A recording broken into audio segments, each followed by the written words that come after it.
Hey everybody, this is Jennifer. Welcome to my channel. It has been a while, a good 2 months, and I just really have no excuse except that I just have not felt like making videos. For a while I was having issues with my reading, and then I got past those, and then I was just reading, and I didn't really want to talk too much about the reading, but something very special is coming up, so I thought I would make a video for that at least. And that is the month of November, including Nonfiction November, a read-along of the histories of Herodotus and by Herodotus, and then the Novellas in November, which I've never actually taken part of now, but I have like 1 or 2 little things that I might read for that. So let's do this. So first off, I'm just going to go ahead and talk about hashtag Here Lies Herodotus. This is a read-along of the Histories by Herodotus. That's being led by Jack at the Rambling Raconteur. Love his channel. This is my second foray into ancient history. I took part in the 12 Caesars read-along back in August, and I really enjoyed it. And I had this already, so I thought I might as well. So yeah, I'm going to be taking part in that. That first section is going to be covered next Sunday. I think it's November 1st, so I'm trying to get ahead of that. Reading that. This is the Aubrey de Selincourt translation. I also have, and I'm not sure, you know what, I'm gonna try very hard. I have an Audible subscription, and they have the Herodotus, the Father of History, the Great Courses lecture series. This one is by Elizabeth Van Diver, so I'm gonna be listening to that as on my Audible, as well as reading the histories. The next reading event I am taking part in is Nonfiction November. It is led out by Olive at a Book Olive, and there's also Andrea from Infinite Text, Natalie the Curious Reader, and a whole bunch of other people. I'm gonna be linking to Olive and Andrea's videos. That should, help you hook up with all the different areas that you need. So yeah, and that is just the entire month of November for reading a little bit more nonfiction than you would normally read. Other than like a couple of novellas, I'm going to be reading exclusively nonfiction this month. So yeah, let me tell you what my choices are for the prompts, and then some other things I want to read. For the first prompt, which is time, my inspiration for this is very straightforward. I have 2 books. One is Fifth Avenue, 5 a.m., Audrey Hepburn, Breakfast at Tiffany's, and The Dawn of the Modern Woman. So it's about Audrey Hepburn and Breakfast at Tiffany's. And I'm trying to, I don't know, I'm very interested in what it's going to say about the dawn of the modern woman as through those lenses, because I don't know. It doesn't seem super obvious to me, but that's why I'm gonna read it. Yeah, my second book is A Month in Siena by Hisham Matar, and the author spent a month painting in Siena and wrote about the experience. And I've had very good luck this year with art memoirs and artistic kind of books, particularly nonfiction. So I'm hoping to get to that. I'm actually kind of looking forward to it. The next, those are the 2 I have for time. Next up is movement. And for this, I went pretty straightforward. I went pretty straightforward with all the prompts. Running with a Police Escort, Tales from the Back of the Pack, by Jill Grunenwald. And this is her story. Well, I mean, it's her experiences running like 5Ks, and I think there's also maybe a half or a whole marathon in there. I've done a few Couch to 5K programs myself, and I just recently in September did a 5K. So though it was virtual, so I had no pack whatsoever to be in the back of, but you know, I always have the same goal, is to finish and not be last. And so far I've just done all those things. So yeah, I'd very much be interested in her experience, because I like to do races too, even though I don't run the whole thing. I do run walk stuff. Anyhow, that is my book for movement. Next up is, where did I put my notebook? I need my notebook, you guys. I can't memorize this stuff. Next up is Buzz, and this I interpreted as this was not all that actually straightforward. The buzz of an amplifier, because I have a good deal of, I have a whole Kindle shelf of books about music. And this one is one I got earlier this year because it came out then. Cool Town. How Athens, Georgia launched alternative music and changed American culture, by Grace Elizabeth Hale.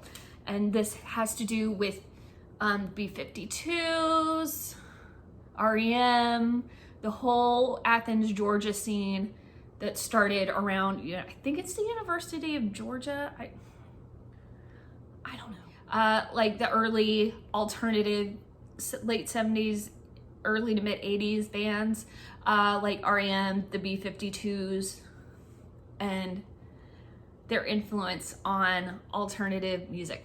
So I'm really excited about that, because I love REM and I like the B-52s pretty good. So that's like been on my priority list for this year. The last book that's for a prompt is the discovery prompt. And this is Longitude by Dava, Sobe, the true story of a lone genius who solved the greatest scientific problem of his time. So he discovered the answer to a scientific problem. So that is for the discovery prompt. So there was an issue with Longitude that was keeping exploration from happening. Well, it didn't keep it from happening, but it made it way more dangerous, and it made it easier to get lost. And so the English Parliament offered a reward for somebody who could solve this problem, and this is the answer to how that happened. So yeah, those are mine for the 4 prompts, but I have other nonfiction books I want to try to get to. And this one was on my list last year and I didn't get to it. And it's American Jezebel by LaPlante. And that is about Anne Hutchinson. So yeah, this is about Anne Hutchinson, and she was a religious leader in the colonies, and she ran afoul of the Puritans in the Massachusetts Bay Colony, and there was a trial and she was expelled. She's a very interesting figure in early American history, and especially American religious history. And I was really fascinated by her character when I read the Wordy Shipmates by Sarah Vowell. And so I've been looking forward to getting to this, and I just have not been able to do it. And then finally, I picked up a couple of really small, really short, easy to read nonfiction books so that I can get them off my TBR. It seems like it feels like a bad reason, but it's also like I have a lot of books that I haven't read, so these are low on the priority list, but if I have time, I'm going to try and get to them. And this is Ways of Seeing by John Berger, which is another art, not history exactly, but it's theory, I guess, maybe. And then 84 Charing Cross Road by Helene Hanff. This is epistolary, It's just letters that she wrote back and forth to her English bookseller, and it's letter biography, so it counts as nonfiction, and I've heard very good things about it, and I landed a copy earlier this year, and I'd like to read it. Okay, that is the last of the nonfiction I have on my list, but I have a ton of nonfiction, you guys, so all bets are off, really, but I would like to get to those. And then last but not least, November is also time for Novellas in November, and I'm not very good at doing this one because Nonfiction November takes up a good deal of my time. However, I own quite a few novellas, and I think it would be a good idea to try to read a couple, and especially if I just need a little bit of fiction in my life in November. This will not take a whole lot of time away from my fiction. So, from my nonfiction. This will not take a lot of time away from my nonfiction. So this is something I picked up earlier. It's in a book called This is Plastic Jesus by Poppy Z. Brite. And it is about a band in the 60s, and the two lead guys, Seth and Peyton, they're best friends, they're bandmates. Oh wait, now they're falling in love. So there's that. And then my last, well, there's like two. I'm gonna be continuing my reread of the Murderbot Diaries with book number 2, which is Artificial Condition. And then I am also going to try to read Legends of the Fall by Jim Harrison.